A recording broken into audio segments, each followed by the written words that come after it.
G'day everybody. Hello everybody. Today we're doing something actually never done before. I got approached by Expat who's just recently moved to Cambodia. He's one of our subscribers and he was living somewhere else, so I'm going to find out all that information. And he's just starting up a business here in Cambodia. So he's reached out, asked us to come along, have a meet with him, and he's going to show us all about his business. Meeting him here at this cafe here behind us called Oz Cafe and Bistro. Actually never been in here before. It looks quite a nice place actually. Welcome, Rob. Nice to meet you, Glenn, and thanks for coming out. No worries at all. Pleasure, our pleasure. You contacted us a little while ago. You became one of our subscribers and contacted us a little while ago because you were looking at shifting to Cambodia, and you've now made that move. Yeah, I have an apartment now in Siem Reap, which I really like. It's much quieter than Phnom Penh. Yes. But lots of photographic opportunities and making a lot of contacts, and people are just amazing. I really like it. Yeah, no worries. So how long you been in Siem Reap living now? I've been here continuously now for it's going on to finishing up 2 months. 2 months, yeah. This is I finished 2 months, and now this is going to my third month, yeah, nice. And previous to Cambodia, you've been around Asia for some time. Yeah, I first came 2 years ago. First time I've been in Asia, and I just fell in love with it. And that was just a short trip to um, Thailand on my way back from South Africa. Oh, from South Africa, okay. And I was there in July, and it was cold in winter. And then friends were saying, "You need to go to Thailand." And it's like, and I'm looking at the beautiful beaches, and growing up in Florida, it's like warm, sunny beaches sounds nice. And I got off the plane. It's like, this place is amazing. Yeah. And so I've been coming back, and then I came to Cambodia the next year and spent a month in Siem Reap, and then we came down to Phnom Penh and went to Laos, Lao Prabang. And the person I was with, the photographer I was with, we kind of departed ways at that point, and I explored Laos by myself and back to Thailand, and then came back into Cambodia, and I've been bouncing around the 3 countries for the last year. Nice. And Nice. it's really, really nice. People here are amazing, and so much to photograph. Yeah, they're very, very beautiful.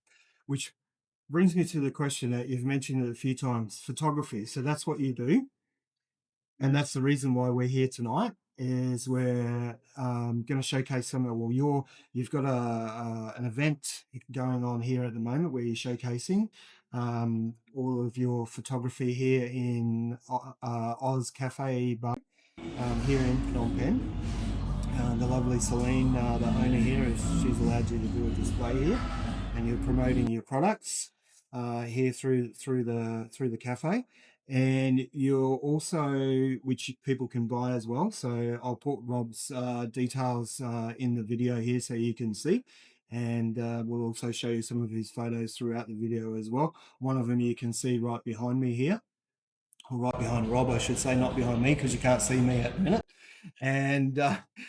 And you're also starting up a business here doing photography tours. That sounds pretty interesting. Workshops, yeah.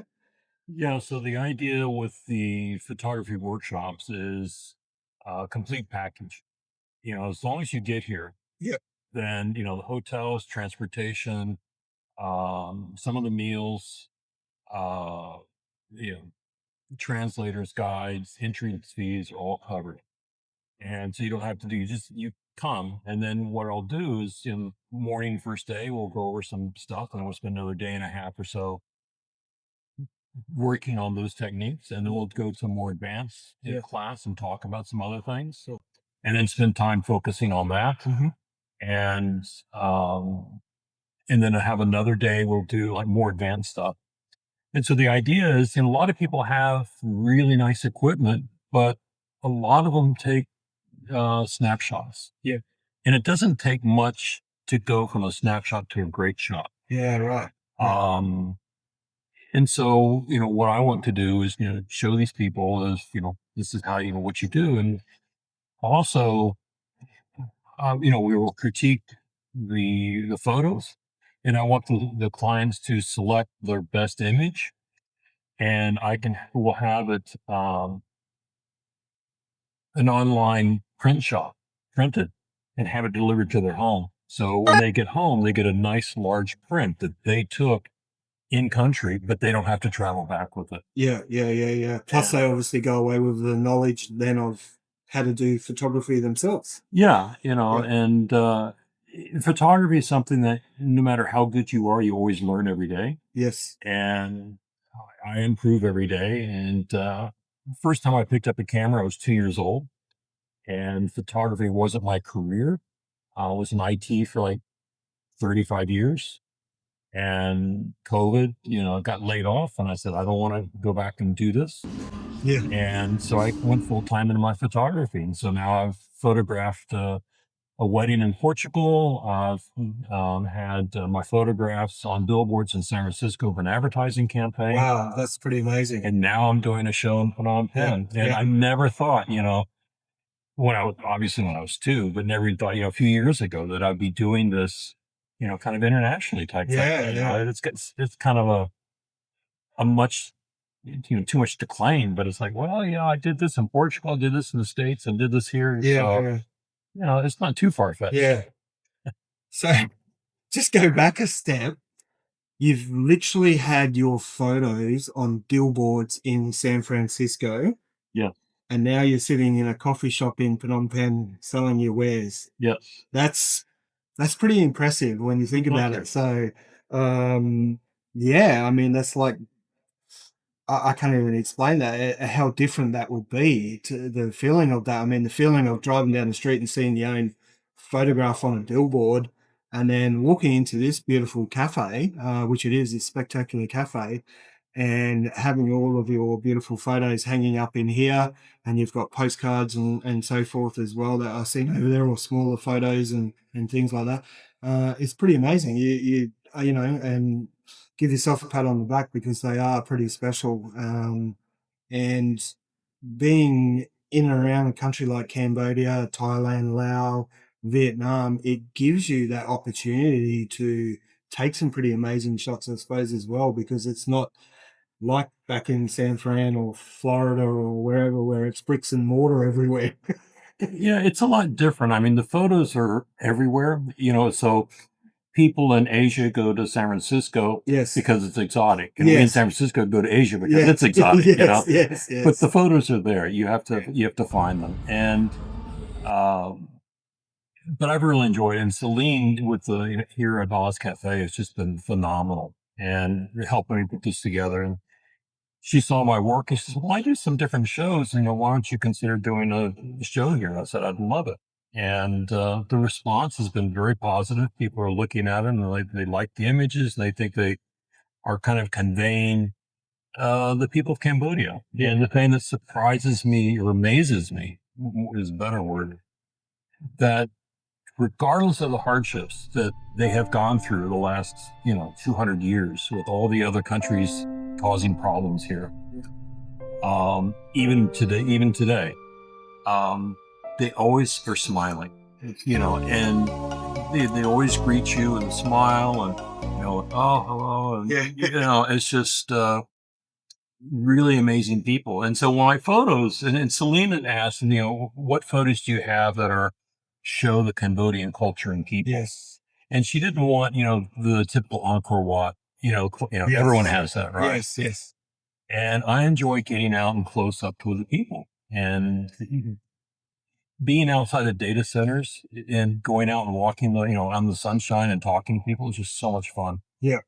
And each one of these images, to me, I take the photos because I like them, and they mean something to me, and hopefully mean something to somebody else. But the response has been really positive. It's like, wow, this is what Cambodia is. Yeah. And Yeah, you certainly do capture looking at all your different photos from, little kids, like we were talking about before, playing in the on the border where there's conflict going on, to capturing beautiful ladies sitting there with huge smiles in rice fields, to, people having picnics, and or men driving tractors around their farms, and like you've captured it all, you really have. And it's it's the true essence of Cambodia. Like I said, true spirit of what people like to see. Well, kind of the beauty of the images that you've mentioned, some of them like the family having a picnic with the tractor behind them, and then this other one with their tractor, and then the girls, they're smiling. I went up to Osmak, to the border. Someone in the army, a bomb disposal expert, took me up there, and so took some photos. And so those are photos of refugees. Yeah. And they're trying to get back to their homes, and it's amazing. Their homes have been destroyed, and they're still welcoming, and they have a smile, and regardless of the hardship, they are smiling. They're still And smiling. it Yeah. is Yeah. it's such a different concept than I'm used to in the West. Yeah. And this woman behind me, we were on the scooter and saw them in the rice field, so we stopped and threw my shoes off and rolled up my pants and climbed in the rice paddy and with them. And The things you got to do to get the perfect shot, eh? you know, and they were laughing at me, and here's this Westerner out here in the rice paddies with us, Yeah. And this woman behind me, she was just always laughing, taking photo, and she would laugh, and I got this beautiful smile. Yeah. Shows their true spirit. That's for Yeah, sure. Yeah. and looks like she's sitting in the mud, but she's got a little stool she's sitting on. She's sitting on a little stool. Yeah, and but they were just, it was amazing. But you get that everywhere. Yeah. I was taking a photo of some benches and a hammock and the reflection of the water from all the rains Yeah. at someone's house.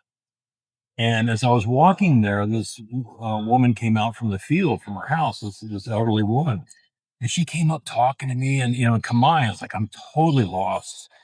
But, I asked her, can I take your photo? She said, yeah, yeah. And then after a few minutes, she's like, oh, let's go over here. You can take photo here and do this. She really got into it. Got into it. Yeah. Just, amazing. Yeah. So I'm going to take one of the postcards of her back and give it to her when I get back to Siem Reap. But, yeah. So just to go back a little bit on what you were just saying. So you met somebody in Siem Reap that was in the bomb disposal? Yeah, so I went to the Landmine Museum just outside of Siem Reap on the north side. Yes. And I met Aki Ra, and he's the founder of the museum. Ah, right. And okay, he's yeah. one of the top bomb disposal experts here in Cambodia. Yeah. And we had a long discussion. And he said, well, look, I've got a friend in the army that, can take you up to the border. Yeah. So he made that happen. And so we picked up the guy at his home, and we drove up to Osmak and went out where the army was. That's amazing. That's an amazing story in itself. You went to the Landmine Museum to have a look. You met the founder of it. He's introduced you, and then all of a sudden you're on the border where there's been bombings going on, people, dying, unfortunately, conflict going on, people losing homes, and so forth. And you're suddenly up there taking photos and capturing people still smiling. Yeah. I mean, and I'm not a war reporter. People are like, oh, you're crazy, go up there. It's like, so we didn't go to the front lines. We went to like the secondary line. Yeah. And these homes were 20 kilometers inside the border that had been bombed by the F-16s. Yeah, right. And, it's just amazing. But I want to go back and do a story. I'm picking up different things to do stories on. And so I want to do one with Aki Ra and the Landmine Museum, and then go with him for some bomb disposals and put together a nice photographic and article. I want to try and get some of these stuff published online and in magazines. And I'm finding so many different interesting things here to photograph and to write about. The silk weavers, I mean, they were just really welcoming, and it's such a complex process. Yeah, it's very labor intensive. It was totally blew me away. Yeah. And in one little, pod or cocoon has about 300 meters of thread. But it takes like 25 of them to actually make, one little fiber type thing. And so intense. We were recently in Sacha in Siem Reap, and they have the weaving going on there. And it's pretty labor intensive.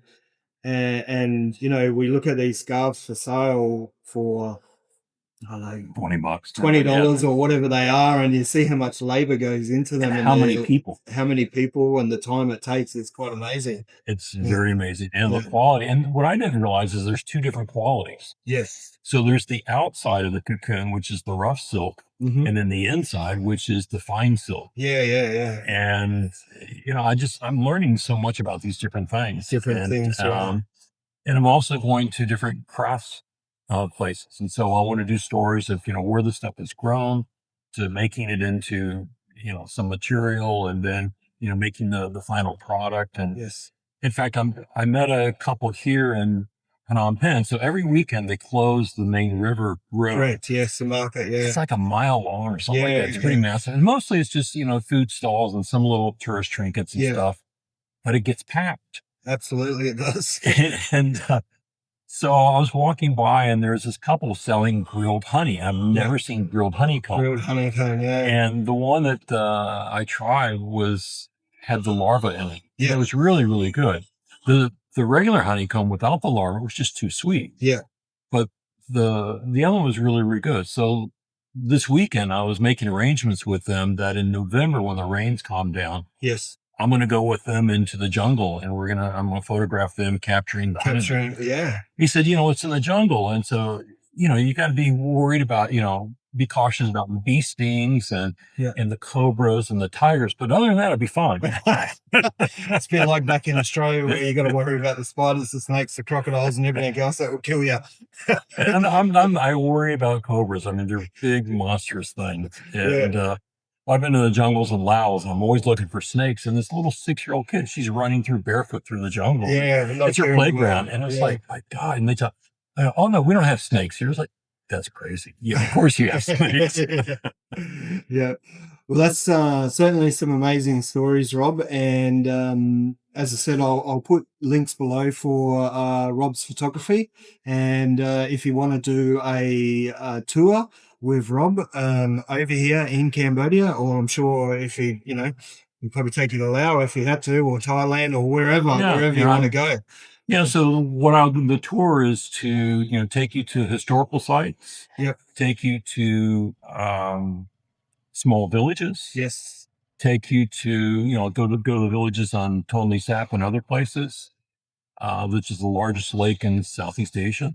And then go to Kulen Mountain. Kulen Mountain, yes. Beautiful up there, yeah. And beautiful waterfalls. The waterfalls, and the largest laying statue in Asia, I think it is. Buddha statue, yeah. And so the idea is, I'll take you around and show you, introduce you to the people and the culture and the history of Cambodia. And by the way, you're going to be learning photography and get some amazing photos. Yeah, so you get a holiday, a lesson in life, and a photography course all in one. Sounds like a great thing. I hope so. I think it will be. Yeah. Thank you very much, Glenn. I appreciate you taking the time. No problems at all. So as I said, I'll put some links down below for you. So if you want to contact Rob, truly, I'm not lying. I'm not a photographer. I struggle making YouTube videos. So, but his work has blown me away on what he's shown me and what I've seen here. And we'd also want to thank Celine, who's the owner of the Oz Cafe here, for allowing Rob to be here, and 2, for allowing us to video in here. And she's going to hook me up with a wood-fired pizza here in a minute, so I'm looking forward to that as well. So we'll suss out the pizza. I'll show you what it looks like, and we'll put it in here. I'm sure it's going to, well, I've seen the wood-fired pizza oven out there, and it smelled pretty good what was going on, so I'm looking forward to that. So for now, thanks a lot. Don't forget to like and subscribe, and tune in for more wonderful life stories in Cambodia. Bye. All right. Thank you.